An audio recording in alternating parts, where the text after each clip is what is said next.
Des colonnes de camions-citernes en feu au Mali. Des djihadistes y mènent des attaques et coupent les routes qui approvisionnent Bamako.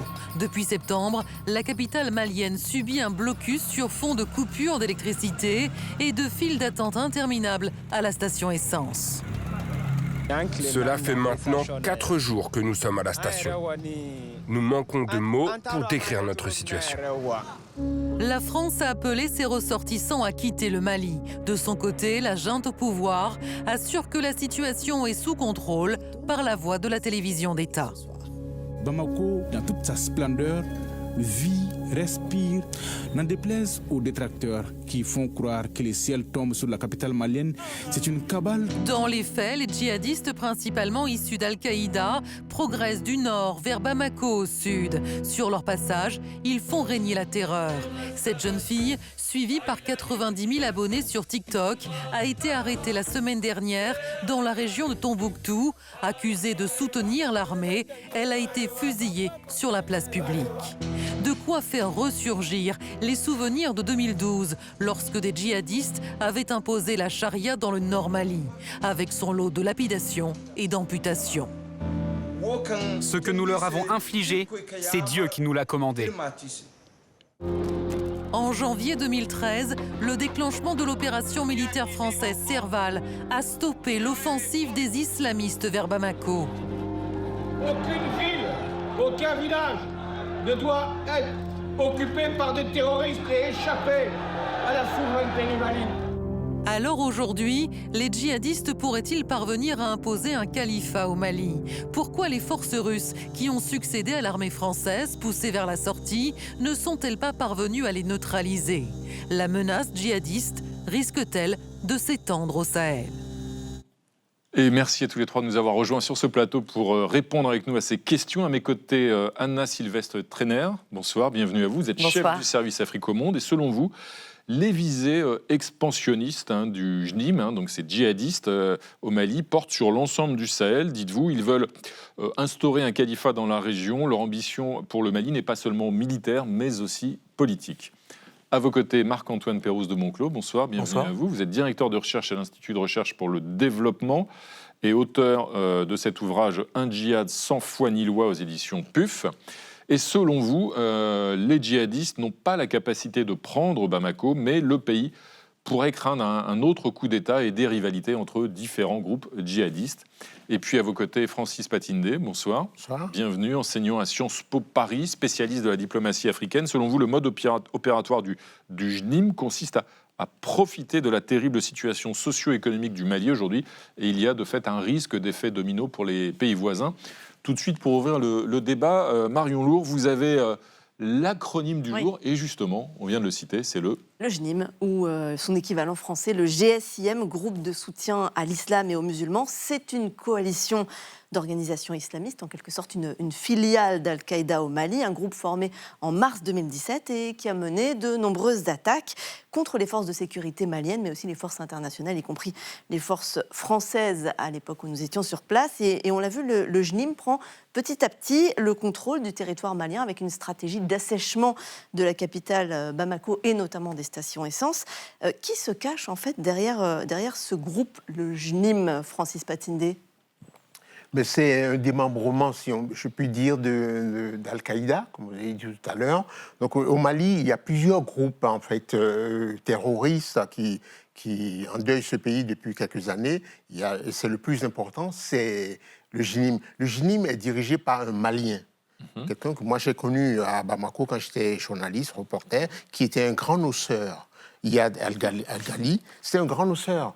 Et puis, brutalement, on l'a envoyé dans une ambassade. Et puis après, il est venu à la tête du JNIM. Et il va imposer la charia au Mali. Sinon, Iyad El-Ghali, c'est quelqu'un qui est connu. C'était quelqu'un qui a été d'ailleurs dans la ligne de mire de l'armée française. Quand il y avait Barkhane, plusieurs fois, l'armée française l'a eu en ligne de mire. L'opération française sur place. Barkhane, qui avait succédé à Serval. Les militaires n'ont pas obtenu l'autorisation de tirer parce qu'il était en territoire algérien. Et vous connaissez les relations entre la France et l'Algérie. Concrètement, sur le terrain, Marc-Antoine Pérouse de Monclos, quelle est la situation? Quelles sont les régions du pays qui sont contrôlées par ces groupes djihadistes? Quelles sont les régions ou les villes qui leur échappent? Alors les cartes sont un peu trompeuses parce qu'on voit effectivement des zones d'influence de ces groupes, donc du JNIM qui est un regroupement de 5 groupes djihadistes, voilà, notamment le nord qui est très peu peuplé, le centre du Mali qui l'est beaucoup plus, mais en fait il y a différentes strates de violence, c'est-à-dire que ils n'ont pas forcément l'exclusivité de la coercition sur ces zones. Il y a aussi des milices ethniques, des milices paragouvernementales, il y a des incursions de l'armée gouvernementale, il y a aussi des trafiquants de drogue, il y a aussi des voleurs de bétail, ils sont tous surarmés. Donc il n'y a pas, si vous voulez, dans la conflictualité de la zone, il n'y a pas que ces groupes djihadistes. Je crois que c'est important de le noter. Mais ce sont plutôt des zones peu peuplées. Parce que la vraie question, c'est est-ce qu'ils peuvent gouverner? C'est une chose d'évincer l'État, c'en est une autre de le remplacer. On va y venir, mais d'abord, sur le terrain, vous voulez dire que c'est plutôt des zones peu peuplées. Ce n'est pas les grandes villes qui contrôlent. Alors, le nord est peu peuplé, mais le centre du Mali est beaucoup plus peuplé, mais ils ne tiennent pas les villes. Voilà, ils ne tiennent pas les villes. Mais justement, Anna Sylvestre Trainer, est-ce que ce groupe a la capacité en s'en prenant aux camions-citernes et en asséchant la capitale, de faire tomber Bamako? On y vient donc. Alors, ce que pensent la plupart des gens qui suivent de près le Mali, c'est qu'aujourd'hui, il serait assez compliqué pour ce groupe, non pas forcément de prendre Bamako, mais du moins après de l'administrer. Il ne s'agit pas simplement de prendre une ville. C'est une capitale, elle est peuplée, effectivement, donc c'est pas simple. Rien ne dit, et on pense plutôt que le contraire, que la population serait ravie de voir ces djihadistes arriver. Donc, effectivement, prendre Bamako, ce ne serait pas simple, mais plus compliqué encore, ce serait tenir Bamako et l'administrer. Donc, y ont-ils intérêt aujourd'hui ? Pas sûr. En revanche, ce qu'on peut observer avec ce blocus, qui fait qu'on parle tant du Mali ces jours-ci, c'est qu'effectivement, la stratégie du JNIM est d'asphyxier peu à peu Bamako, et ça, ils y parviennent de façon assez stupéfiante. Quand on voit qu'il y a des files plusieurs jours incroyables pour avoir de l'essence, et l'essence, ça sert à peu près à tout, quand même. Ils arrivent à asphyxier, pas totalement, mais vraiment dans des proportions importantes, la capitale, et donc ils affaiblissent énormément la junte qui est au pouvoir à Bamako. Et donc la junte pourrait tomber sans qu'ils ne prennent la capitale. C'est éventuellement ce scénario-là qu'ils tentent de provoquer. Francis Patinde, ce qui est frappant aussi, c'est l'exécution de cette jeune TikTokeuse extrêmement violente. Est-ce que ça, c'est quelque chose de nouveau? C'est un mouvement qui s'attaque aux femmes, spécifiquement? C'est pas nouveau, parce qu'il me souvient qu'en 2012, quand le président du Mali avait été renversé et que les djihadistes ont pris les principales villes du Nord. Tombouctou notamment. Voilà, dans le pays. Ils ont commencé à appliquer la charia, à couper les bras, à fouetter les femmes et à brûler les bibliothèques, parce que c'est une ville quand même qui a une longue histoire. Donc là, c'est la première chose. Les premières cibles, là, ce sont les femmes de nouveau. C'est ça. Là, avec notamment cette exécution politique, cette exécution publique, pardon. Cette exécution publique, et elle est choquante, c'est-à-dire que tout le monde en a été rebuté. C'est inacceptable. Vous savez, ça donne un avant-goût de ce que ces gens-là pourraient faire s'ils administraient, comme disait ma consoeur tout à l'heure, une ville comme Bamako. Justement, vous disiez à l'instant, Francis Patinde, que ça n'était pas nouveau, ce type d'exaction, de comportement. La situation du Mali, aujourd'hui, a effectivement comme un air de déjà-vu. On va remonter 12 ans en arrière avec notre archive du jour. En janvier 2013, le régime malien, menacé par l'avancée de groupes islamistes, appelait au secours la France. Le président François Hollande déclenche alors une intervention armée, l'opération Serval. L'intervention militaire française a eu lieu au centre du Mali, dans la région de Konna. Des frappes aériennes ont été menées sur une colonne de véhicules 4x4 qui prenaient la direction du sud. Objectif, arrêter plusieurs centaines d'islamistes qui se dirigeaient vers Mopti, 100 000 habitants. La cible, les islamistes d'Ansar el-Din, proches d'Al-Qaïda, qui font régner la terreur au nord Mali. Dans cette zone, ils appliquent une vision rigoriste de la charia, la loi islamique. Dans leur vision de l'islam, pas de place pour les superstitions, ni pour les relations sexuelles hors mariage. Ce couple a payé de 100 coups de fouet en place publique pour l'apprendre. Alors, Marc-Antoine Pérouse de Monclos, on se rappelle la France qui avait été effectivement accueillie en sauveur à l'époque de l'opération Serval. Aujourd'hui, il n'y a apparemment pas de volonté d'intervenir. La situation est différente ? Oui, parce que la junte au pouvoir a construit sa légitimité sur le rejet de la France et le départ de l'armée française. Donc eux ne laissent pas de prise à ce que Paris ou l'Élysée ait le moindre levier d'influence sur la zone. D'ailleurs, je trouve assez significatif qu'on ait été parmi les derniers pays à demander le rapatriement des nationaux, des ressortissants français vivant à Bamako. D'autres avant l'ont fait, et je crois que l'idée n'était pas envoyer un signal, parce que le signal est fort. L'idée, c'est que la ville va tomber, donc la junte militaire est incapable d'enrayer la progression des djihadistes. Donc le rapatriement des Occidentaux qui vivent à Bamako, c'est quand même un signal très fort, qui rappelle un peu Kaboul, vous voyez, ou ce genre de choses. Et on n'est pas dans la même configuration. On se souvient aussi, Anna Sylvestre Trainer, que quand la France a été de fait chassée hors du Mali, la junte militaire au pouvoir s'est tournée vers les Russes, vers la fameuse milice Wagner, rebaptisée aujourd'hui Africa Corps, c'est ça. Ces Russes aussi, sur le terrain, n'arrivent pas à repousser les djihadistes, où sont-ils passés? Les forces sont trop minimes? Alors, force est de constater que non, ils n'y parviennent pas, puisque si on prend ce qui se passe depuis ces dernières années, ces groupes djihadistes ne cessent d'avancer. Il fut un temps où ils tenaient plutôt le nord, ils étaient au nord, et maintenant au centre, au sud, et vraiment à quelques kilomètres de Bamako. Donc, effectivement, je pense qu'il est important de rappeler quelles sont les forces présentes. D'un côté, on a une junte militaire qui s'est alliée, qui a demandé à la France de partir, aux militaires français de l'opération Barkhane de quitter les lieux, et qui s'est alliée avec les Russes d'Africa Corps. Non seulement Africa Corps, aujourd'hui, ne parvient pas à faire face à cette menace, mais en plus, par les exactions commises, ils ont, d'une certaine façon, de façon indirecte, permis aussi de pousser certaines personnes dans les rangs des djihadistes. Parce qu'ils sont très mal vus par une partie de la population, puisque eux aussi commettent des exactions importantes. Une des questions, permettez-moi, Africa Corps, son rôle, c'est quoi? C'est de combattre d'abord les djihadistes ou de protéger la junte de Goïta contre un éventuel coup d'État? Parce que c'est aussi, ils jouent un rôle de garde prétorienne. Beaucoup de chefs d'État africains au pouvoir ont peur de leur propre armée. Et ça existe aussi au Mali. Francis Patindé, on parlait tout à l'heure d'un projet politique. Il l'est réellement, c'est-à-dire le JNIM veut imposer aujourd'hui un califat au Mali et plus largement au Sahel? Moi, je ne crois pas. Je crois que, d'ailleurs, leur mode opératoire va à l'encontre de cela. Ils sont extrêmement mobiles, ils frappent, ils disparaissent, ils frappent, ils encerclent des villes comme Tombouctou, en ce moment où, vous savez, ils empêchent les gens d'entrer et de sortir, ce qui provoque un afflux de réfugiés vers les pays voisins. Et ce qui s'est passé à Bamako aussi, c'est les camions-citernes, les brûler, les intercepter. En fait, il y a un mécontentement à Bamako. Il y a un mécontentement parce qu'il y a des délestages électriques, ça veut dire des coupures d'électricité. Il y a un mécontentement parce qu'il y a des arriérés de salaire dans la fonction publique. Donc il y a tout ça, plus une division dans l'armée. S'ils ne veulent pas instaurer un califat, ils veulent pas le pouvoir, vous voulez dire? Ils veulent le pouvoir, instaurer la charia? Tomber, comme disait Anatole tout à l'heure, ils veulent faire tomber la junte. Et ils veulent accroître, mettre de l'huile sur le feu du mécontentement social. Les discours d'Iad-Drali ces dernières années allaient un peu plus loin que ça. C'est-à-dire qu'il disait quand même que leur but était in fine, qui est le chef du JNIM, effectivement, le chef de ce groupe dont on parle depuis tout à l'heure. Il disait que leur but, c'était in fine de prendre le pouvoir et d'instaurer la charia. Vous parlez tout à l'heure des femmes. On ne va pas faire une mesure de qui sont les plus méchants entre les différents groupes, etc. etc. Mais ce qui est clair, c'est que ce que proclame ce chef de groupe djihadiste, lui, c'est qu'il veut mettre fin à la laïcité qui prévaut aujourd'hui au Mali, qu'il veut instaurer la charia, et ce qu'il fait déjà dans certaines zones qu'il contrôle. Là-dessus, il me semble assez clair. Ils veulent islamiser la gouvernance, que ce soit sous une forme califale, que ce soit une république islamique. Là, par contre, c'est beaucoup moins clair.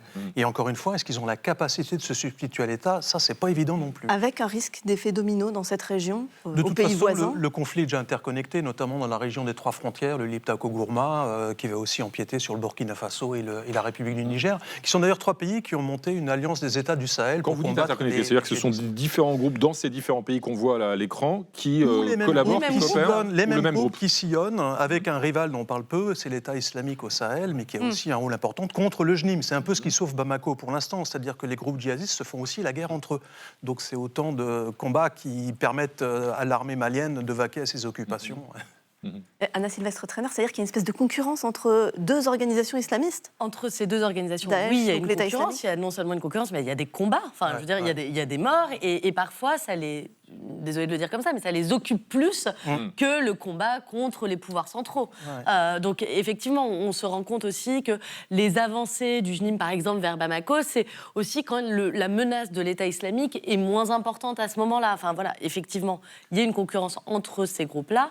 Et pour vous répondre sur les différents pays, ces groupes sont extrêmement présents au Burkina Faso, aux voisins, au Niger également, au nord du Togo et du Bénin. Ils ont déjà, pour certains, frappé même au-delà de ça. Il y a autre chose dont on parle peu, Francis Patindé, c'est le fait, alors peut-être parce que ce ne sont pas des Européens, et c'est peut-être pour ça qu'on en parle peu ici, c'est qu'il y a beaucoup d'otages aussi dans la région qui sont détenus, pour l'essentiel des otages asiatiques ou du Proche-Orient, du Moyen-Orient. Et à quoi ça sert à ce groupe ? Je crois qu'il y a un otage émirati qui a été libéré contre une rançon de l'ordre de 50 millions de dollars. Oui, absolument. On parle beaucoup des otages étrangers. Bon, mais les premiers otages de ces groupes, ce sont les Maliens, évidemment, qui payent le lourd tribut au djihadisme. Il y a des milliers de morts depuis. Je vous ai parlé de 300 000 réfugiés en Mauritanie voisine. Donc, en fait, c'est les Maliens qui sont les premières victimes. Et ensuite, bon, il y a des otages par-ci et là, des Occidentaux, des Chinois, et donc ce monsieur qu'on a libéré récemment contre un joli pactole.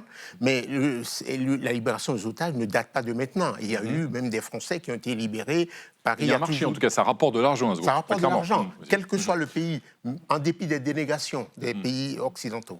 Et puis, il y a un pays dans la région, qui est un pays d'ailleurs voisin du Mali, dont on parle beaucoup et dont le rôle interroge, c'est l'Algérie, Anna. Et entre le Mali et l'Algérie, les relations sont au plus bas. Oui, tout à fait. Fin septembre, le Premier ministre malien et le ministre des Affaires étrangères algérien se sont écharpés à la tribune de l'ONU, le Mali reprochant à l'Algérie, je cite, d'être un exportateur de terrorisme.